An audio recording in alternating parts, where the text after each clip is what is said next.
आलिया और आदि की शादी की तैयारियां शुरू हो चुकी है, पर इस बात से है घर वाले अनजान कि आदि की शादी कहीं और हो चुकी है।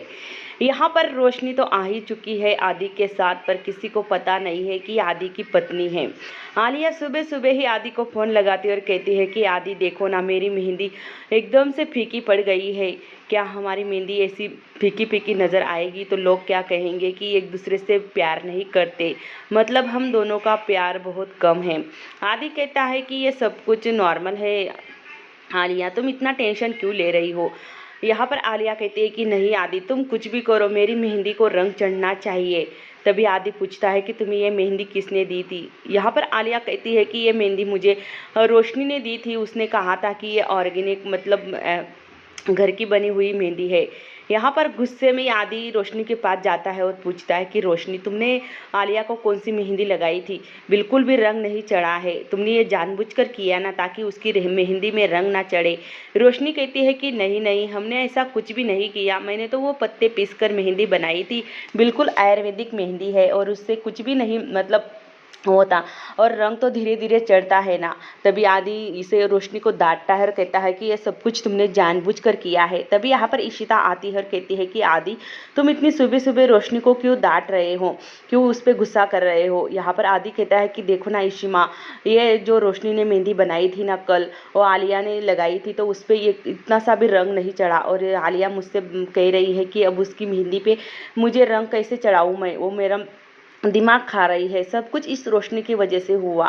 यहाँ पर इशिता कहती है कि आदि ऐसा नहीं होता, किसी किसी का रंग पे डिपेंड होता है। तभी आदि कहता है कि नहीं इशिमा, इसने ही सब कुछ किया है, कुछ ना कुछ तो इसने गड़बड़ की होगी मेहंदी के साथ छेड़छाड़। तभी यहाँ पर इशिता कहती है कि यह रोशनी, तुमने कौन सी मेहंदी बनाई थी। तभी रोशनी कहती है कि मैंने तो वो पत्ते पीस कर ही मेहंदी बनाई थी ना, क्योंकि उस पर कोई भी मतलब वो ऑर्गेनिक मेहंदी होती है आयुर्वेदिक, उस पर कोई एलर्जी नहीं होती है हाथ पे। आलिया यहाँ पर शगुन को हाथ दिखाती है और कहती है कि देखो ना मम्मा, मेरी हाथ की मेहंदी बिल्कुल फीकी है, और मुझे तो लगा था कि हमारी मेहंदी को काफ़ी ज़्यादा कलर चढ़ेगा। यहाँ पर शगुन कहती है कि ऐसे कैसे तुमने किसी की बात सुनकर अपने हाथों पे ये सादी सिंपल मेहंदी लगा ली, तुम्हें अच्छी सी मेहंदी लगानी चाहिए थी ना। अब हम क्या करें, आज हल्दी है तुम्हारी और आदि की, और ये मेहंदी इतनी फीकी।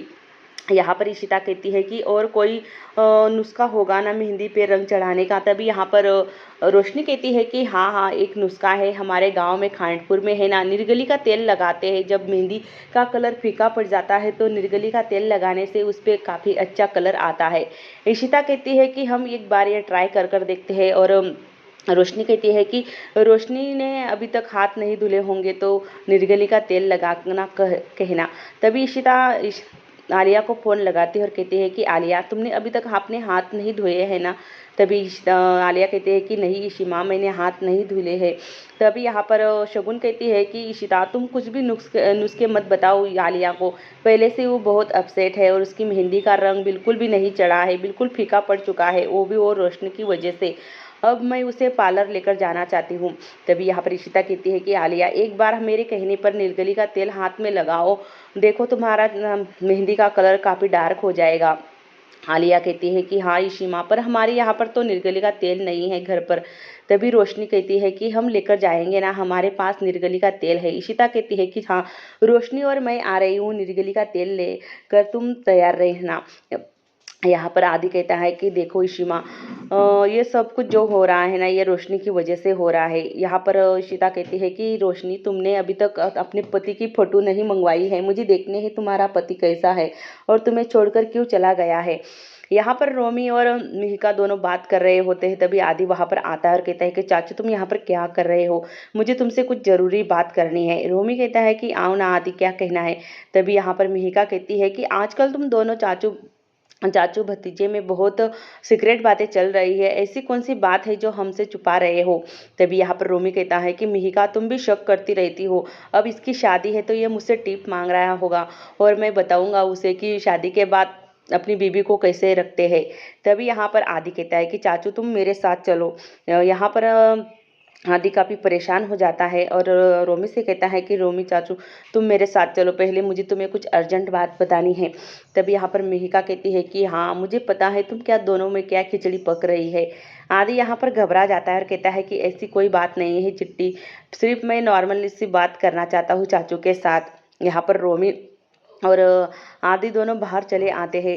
आदि कहता है कि चाचू अभी तक आपने मेरा काम नहीं किया है, तो आपको पता भी है इसी माँ बार बार रोशनी से उसकी पति की तस्वीर मांग रही है, अब वो तस्वीर कहाँ से लाऊं मैं उसकी पति की।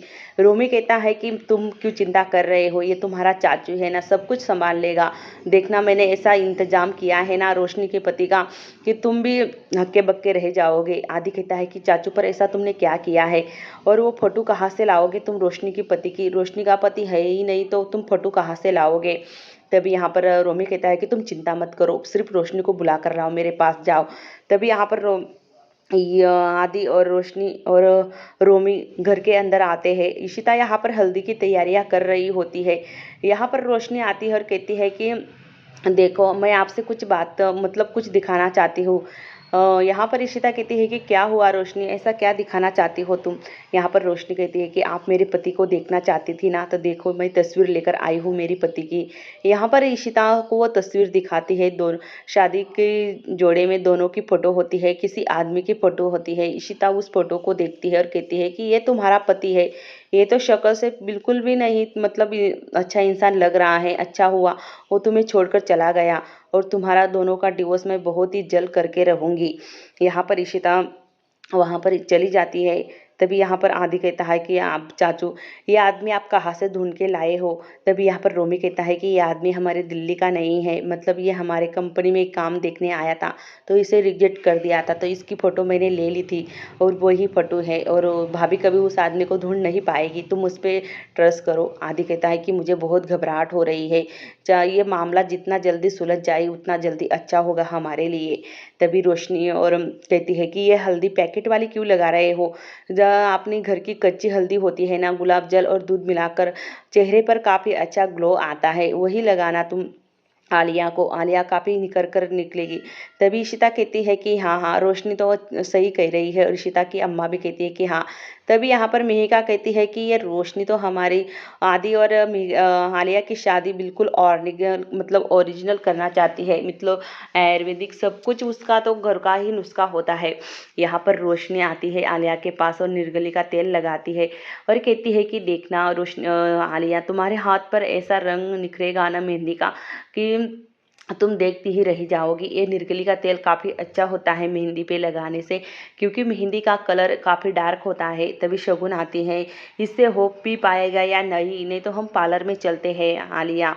तभी रोशनी कहती है कि नहीं नहीं 1 घंटा तो लगेगा ही रंग चढ़ने को, यहाँ पर हमने तेल लगा दिया है और मुझ पे यकीन है ना आलिया तुम्हें कि देखो ये तेल लगाने से है ना काफ़ी फायदे भी होते हैं। हमारे गांव में सारी जो दुल्हनी होती है ना वो निर्गली का ही तेल लगाती है अपनी मेहंदी पर, और उनकी मेहंदी का कलर काफ़ी अच्छा निखर कर आता है। तभी यहाँ पर